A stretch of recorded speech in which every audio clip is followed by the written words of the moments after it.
मेरा शेयर नहीं हो रहा ठीक से।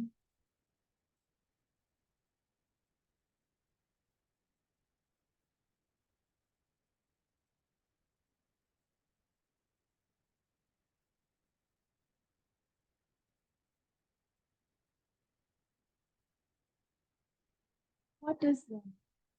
Learning can be defined as any relatively permanent change in behavior that occurs as a result of practice or experience. There are three key elements to learning, which are: learning is a change in behavior for better or worse. Second, it is a change that takes place through experience or practice. Changes due to growth and maturation are not learning. Before it can be called learning, change must be relatively permanent and must last a fairly long time. There are three major types of learning, which we will be learning one by one. First, learning through association, which is known as the classical condition. Second, learning through consequences, that is the operant conditioning. And the third, learning through observation, which is known as modeling or observation. Classical conditioning given by Ivan Pavlov.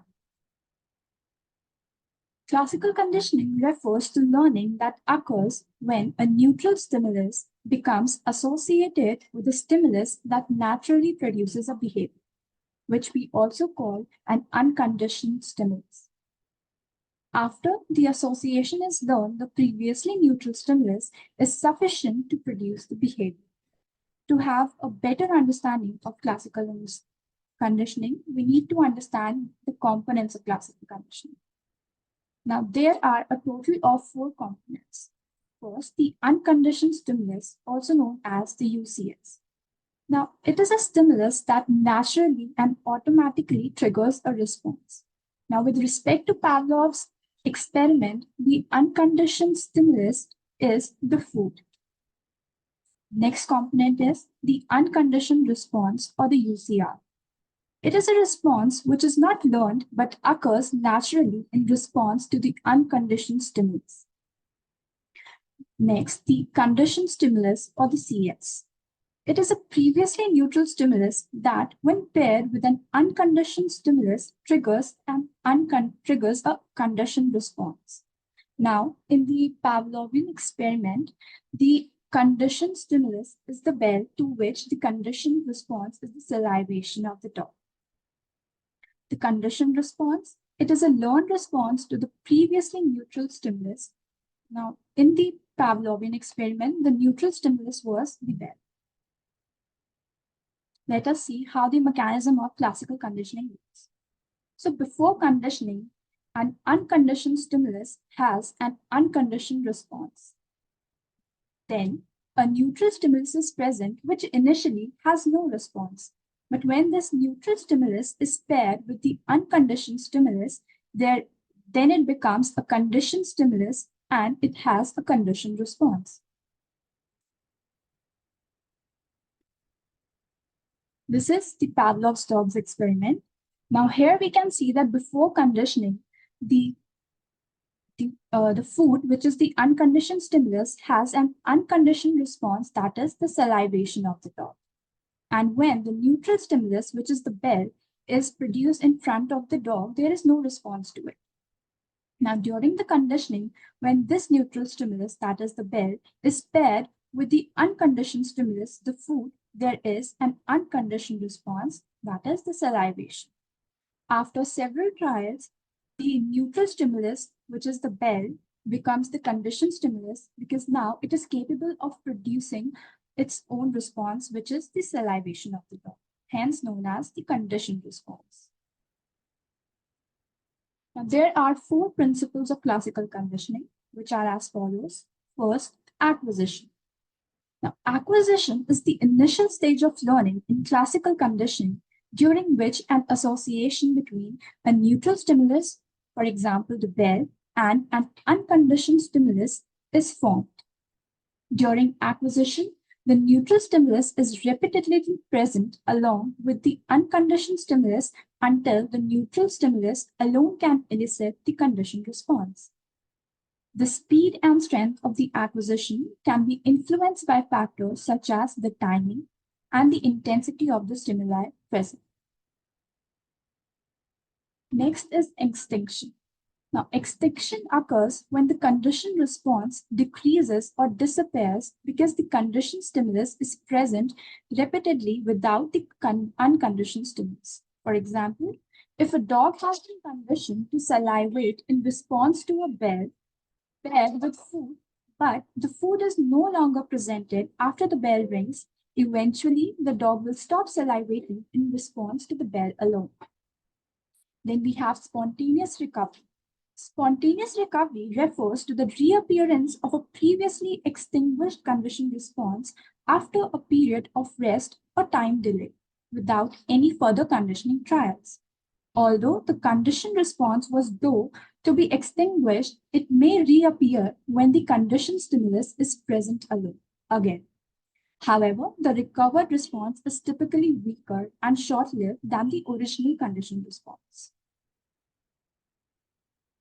Then we have generalization. Now, generalization occurs when a conditioned response is elicited by stimuli that are similar to the conditioned stimulus. For example, if a dog has been conditioned to salivate in response to a specific tone, say it bell, it may also salivate to similar tones that were not present during the conditioning process. For example, a buzzer. Discrimination.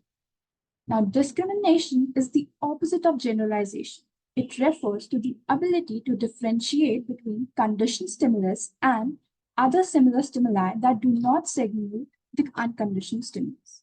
Through discrimination training, the organism learns to respond only to the specific conditioned stimulus and not to other similar stimuli. For example, if a dog has been conditioned to salivate in response to a bell, then it will not respond in condition to a buzzer or any other sound. This is known as discrimination. Now we'll understand operant conditioning given by B.F. Skinner.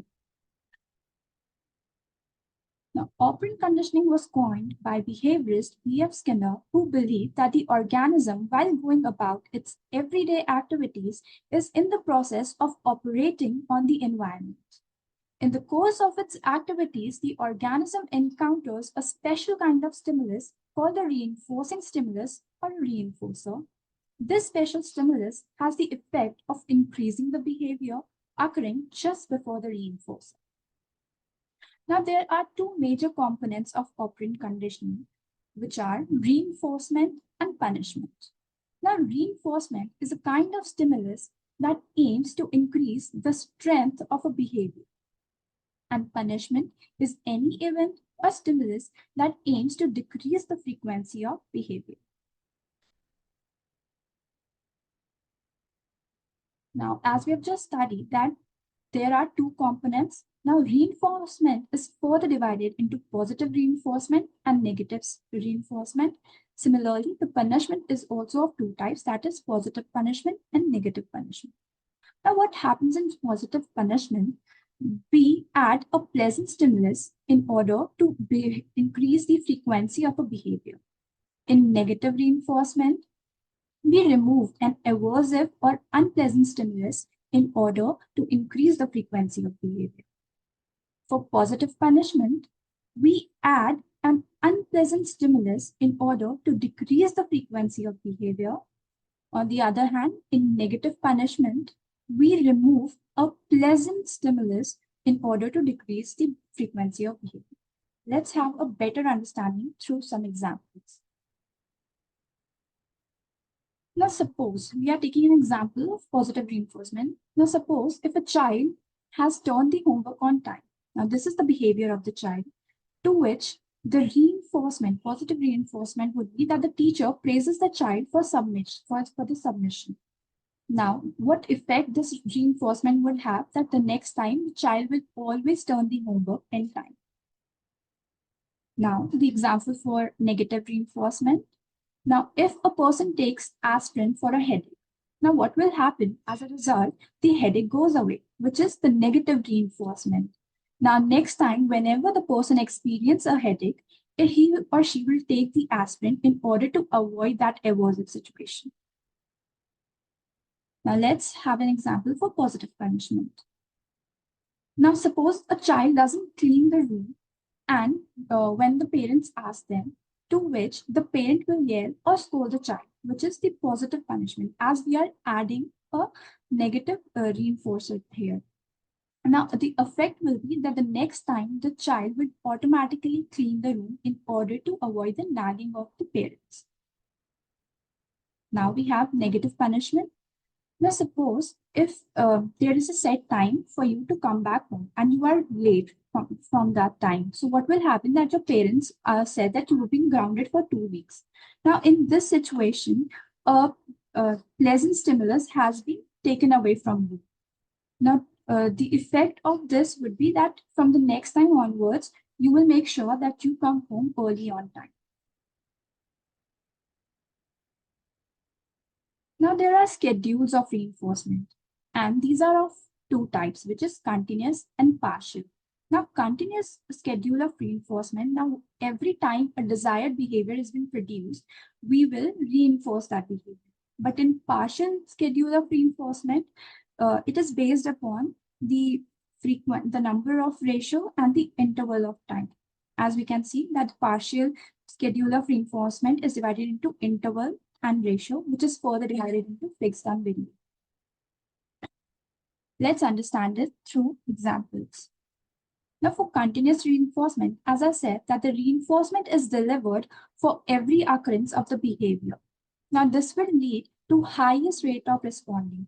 Now, for example, a vending machine. So whenever you put a coin, you will get something or the other. So now every time this behavior is repeated, you will get a reward. Now for variable ratio. Now reinforcement is delivered after an unpredicted number of reinforcement. For example, gambling. Then we have fixed ratio. Reinforcement is delivered after a predicted number of responses. Suppose for the reinforcement, you have to produce at least 2 responses or 3 responses. So for this, the example is after collecting 5 tokens, a door opens on a video game. Then we have variable interval. Reinforcement is delivered after unpredictable time of intervals. For example, checking social media for likes. Next is fixed interval. Now, reinforcement is delivered after predictable time intervals. Let's say right now, if the behavior is produced, we'll reinforce the behavior. Then after 1 hour, we will again reinforce the behavior, and so on, it will continue. Example is studying for finals. Now, the observational learning given by Albert Bandura.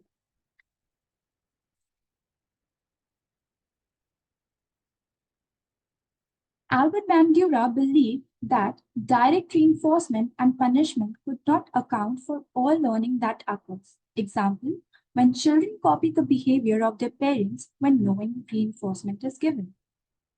From 1961 to 1963, Bandura conducted experiments with a Bobo clown doll known as the Bobo doll experiment to see the degree to which children would mimic the behavior of adults.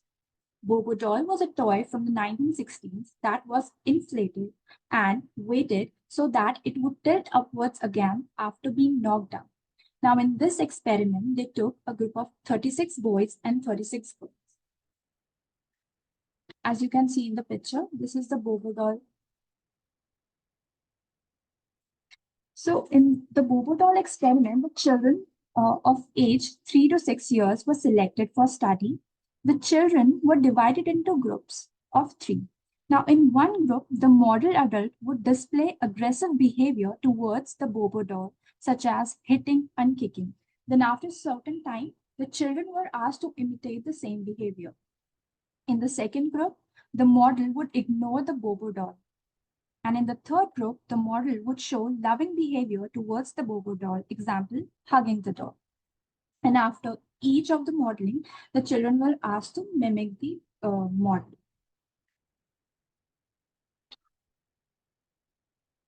Now, the result of the experiment was that children who observed adults showing loving behavior towards the Bobo doll also showed the same behavior. Children who observed adults showing aggressive behavior to the Bobo doll copied the same behavior. Children who observed adults ignoring the Bobo doll didn't show aggression or any loving behavior towards the Bobo doll. So the conclusion of the experiment was that Bandura concluded that people learn through observing, imitating, and modeling.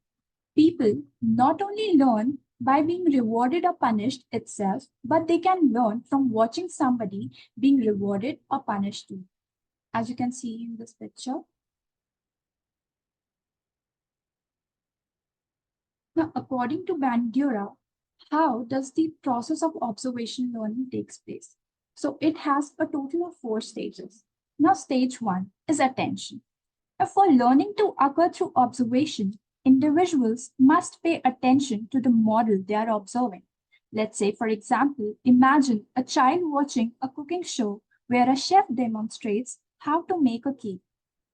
The child's attention is captured by the chef's action, such as mixing ingredients and decorating the cake. After attention comes the retention. After paying attention to model's behavior, the individual must retain or remember the observed actions.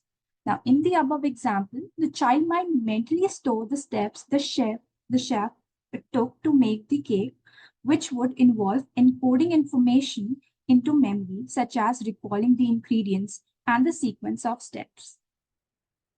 After retention comes reproduction. Once the behavior is observed and retained, the learner must be able to reproduce or imitate the behavior.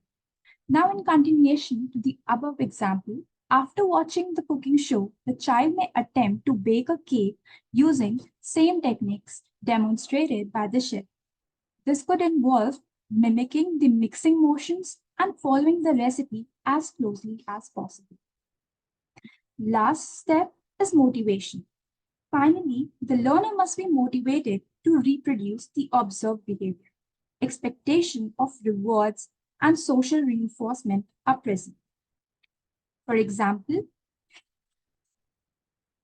with respect to the above example, the child's motivation to bake a cake might stem from the desire to impress the family members with the new skill which he or she has learned.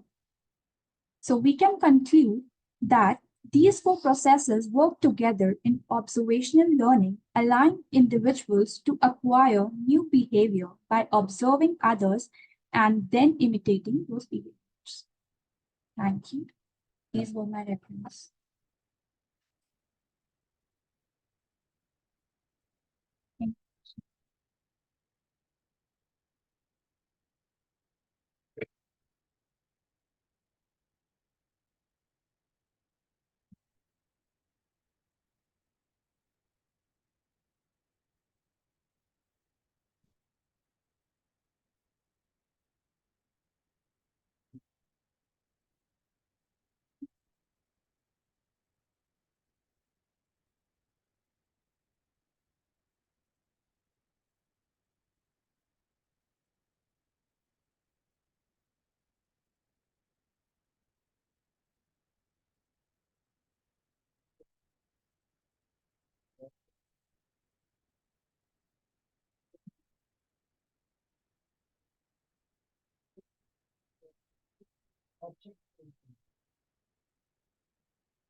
जब आप इसको basically जब ऊपर जब present होगा behaviour therapy, उसमें आप exact इसको क्लियर कर पाओगे कि कैसे हम अपने मल एडिक्टिव बिहेवियर को कम करने के लिए पॉजिटिव एंड नेगेटिव रिइंफोर्समेंट को यूज करते हैं। पॉजिटिव एंड नेगेटिव रिइंफोर्समेंट का हमारा प्राइमरी एस्पेक्ट यही है, मॉडल जो है ना अप्लाइड लीवर एनालिसिस मॉडल है वो उस पर वर्क करेंगे।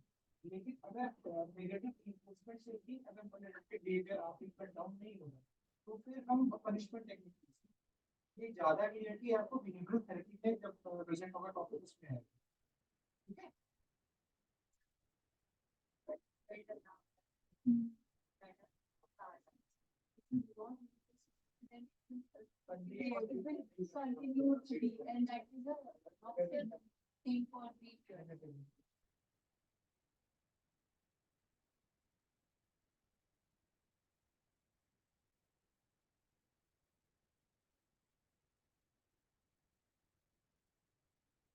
There was one more thing of this timing of Schedules of schedules. meetings. So, continuous and partial. In that, there was a line that continuous reinforcement and fixed. So, which is better? A continuous reinforcement is better or fixed schedule of an which is better? Continuous reinforcement is better because इसमें क्या होता है कि child with or the person with continuously reinforcement, so there will be a motivation to again and again repeat the behavior. But in fixed interval, now there is no such wiring. When will I be rewarded? So there are chances that there will be less desired behavior will be produced. If one are offering that every time does this work. Okay, and the other thing is that if you have the paper or a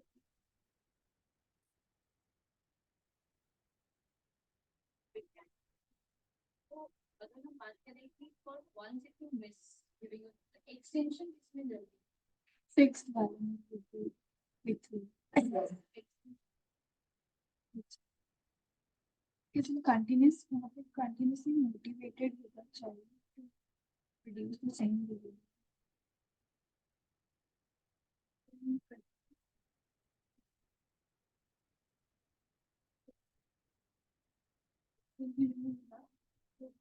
in a fixed value, you give me in 1 week time. Every week you give me that Sunday to the meals also later, Monday to the you can do that.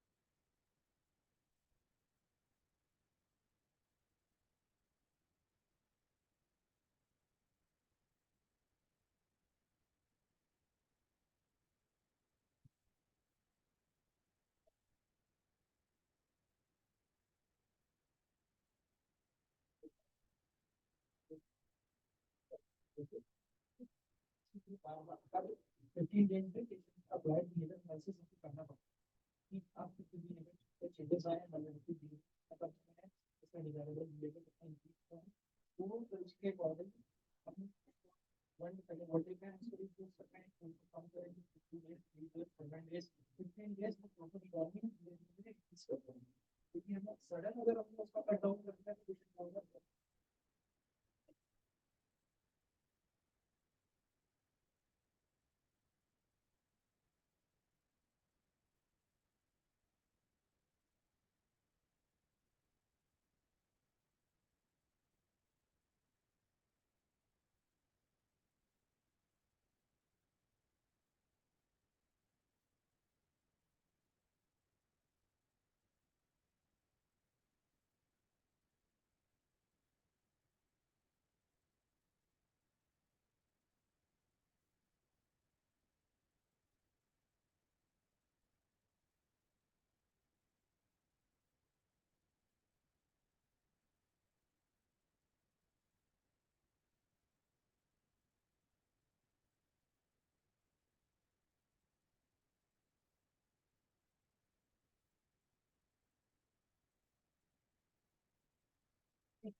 कम कर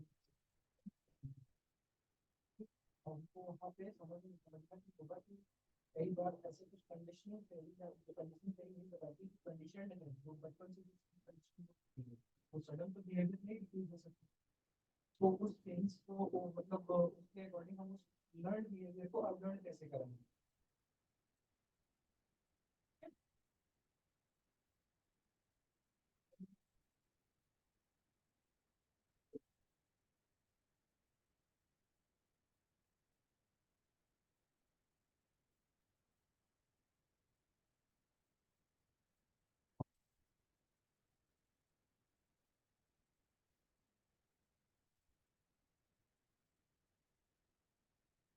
हम तो